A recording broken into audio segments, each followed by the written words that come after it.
Thank you for the kind introduction, Unya. Ladies and gentlemen, I would like to present you and hopefully give a dialogue with you on some of the important challenges that we face in the Arctic, but also to present the government of Greenland thoughts of some of the opportunities that we share in the Arctic. The principle of sustainability, in particular environmental sustainability, has always been a part of Greenlandic culture and identity. In a modern context, this means that the management of living resources, from fish to seals and whales, is conducted in full accordance with scientific advice, as well as taking into account the traditional knowledge of our hunters and fishermen. 90% of Greenland's exports come from the sea. This is why we are entirely reliant on maintaining a balanced and reliable management of our resources. The hunting of marine mammals and seals is a vital component of everyday life and culture in Greenland, as it has been for thousands of years.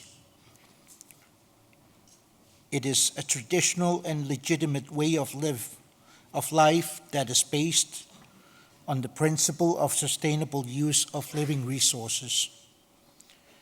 The Greenlandic fisheries industry supplies the international market with seafood products such as shrimps, halibut, cod, redfish, mackerel, and capelin. And with changes in the climate, the occurrence of the other species are increasing. However, the tariff rates and other trade barriers remain an obstacle to increased trade with some of Greenland's main trading partners. The government of Greenland is working hard to develop our relationships with our closest trading partners in order to provide better conditions for increased trade.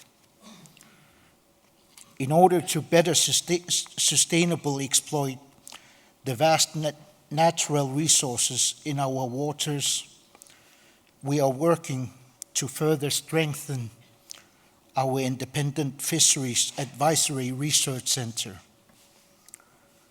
By improving the exploitation of our fisheries or fish resources and securing better market access, we will create new growth and jobs in the fisheries sector so that our businesses and society will benefit from the opportunities and the resources.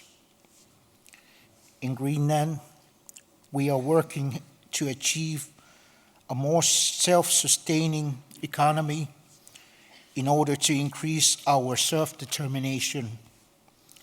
To achieve this, we need to adapt our resource management and production so that the degree of processing of fisheries products in Greenland is increased. In this area, Iceland is a world leader and an inspiration also for the Greenlandic policy making. We also have to focus on new markets and better exploit existing markets.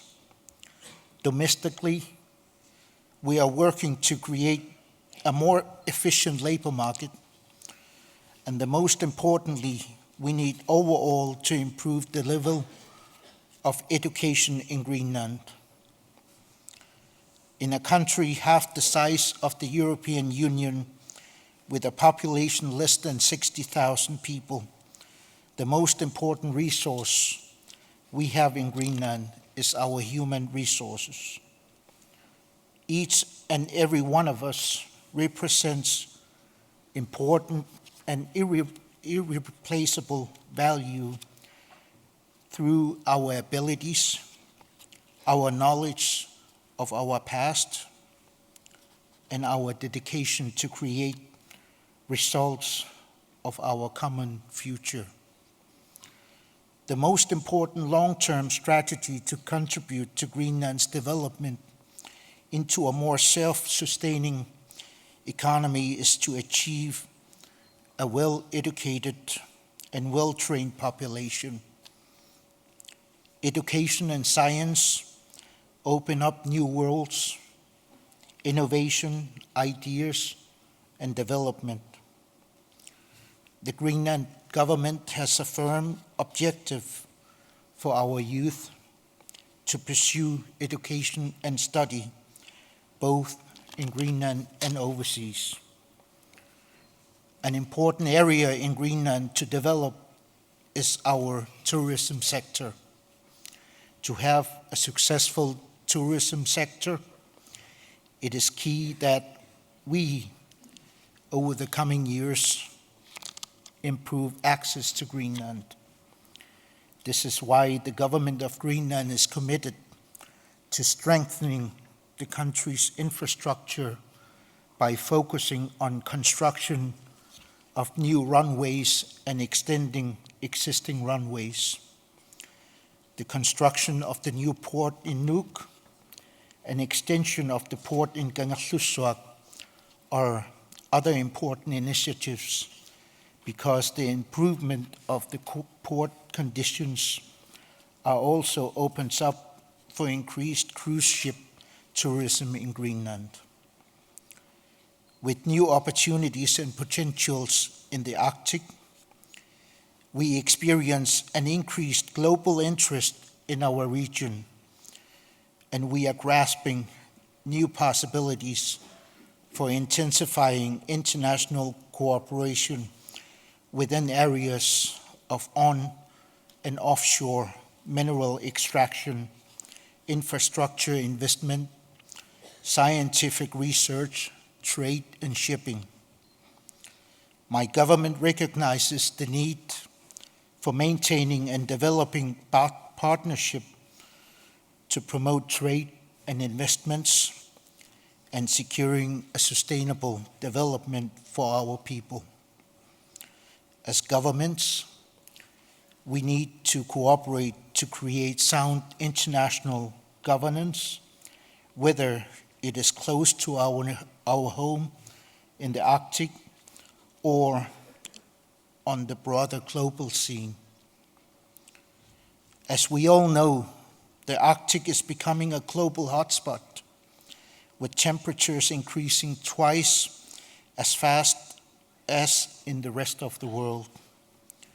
The climate change possesses a serious challenges to our way of life.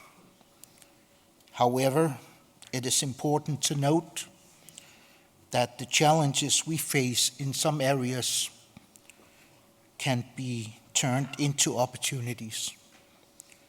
The increased accessibility of the rich resources, both living resources and mineral resources, also brings about new opportunities for development. This wealth has to be managed in a way where we are actively empowered to make decisions for the benefit of our population.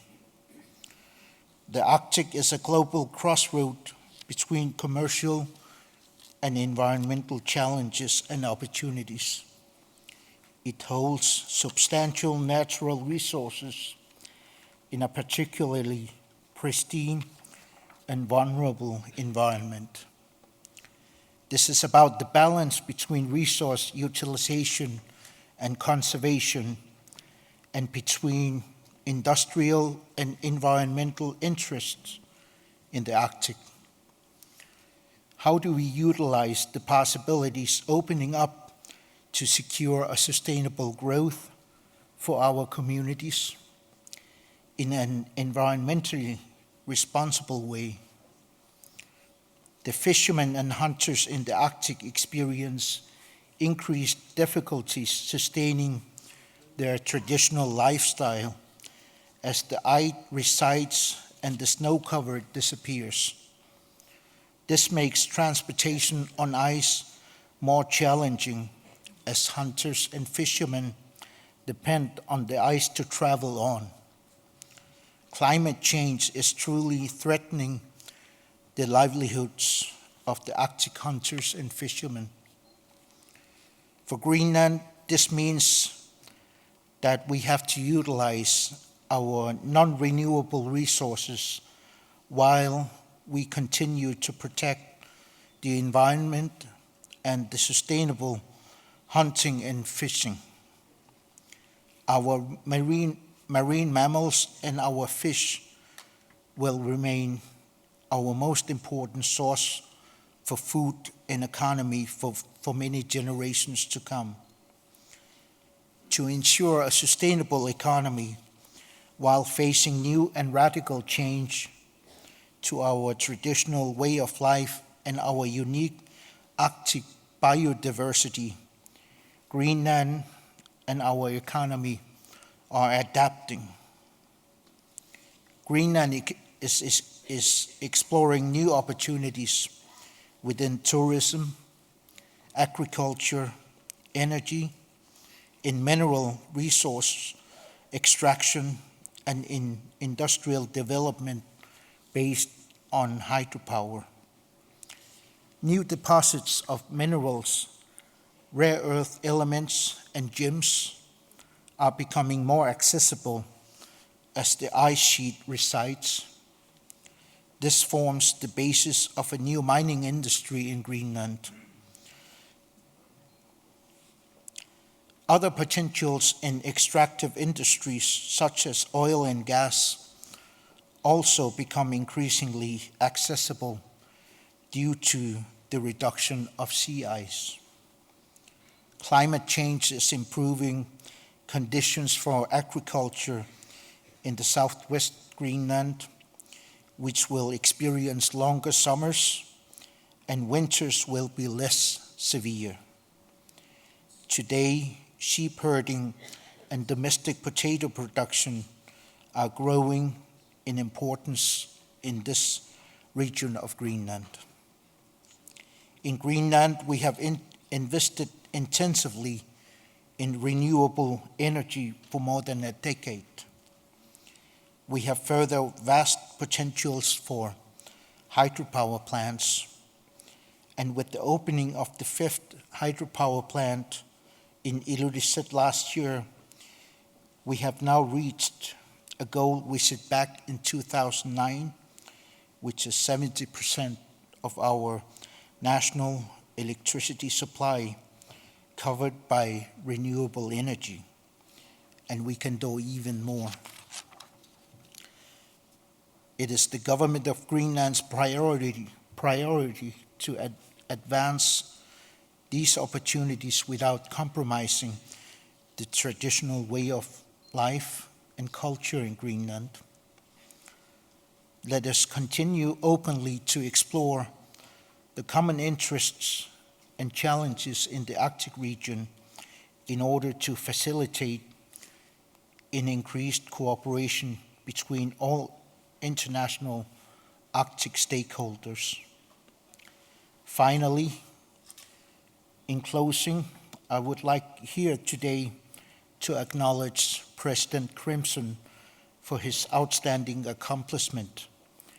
In just 2 years, he has managed to put in more ways than any other world leader the Arctic on global map.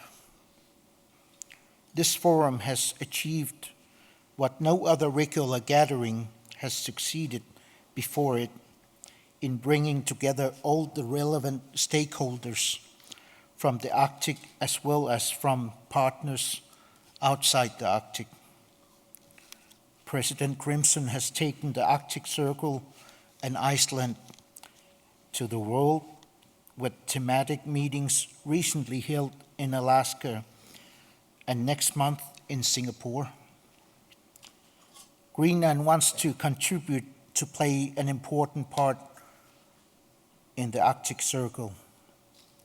Greenland has agreed to host an Arctic Circle meeting, which will take place in Nuuk on May 18th to 19th in 2016.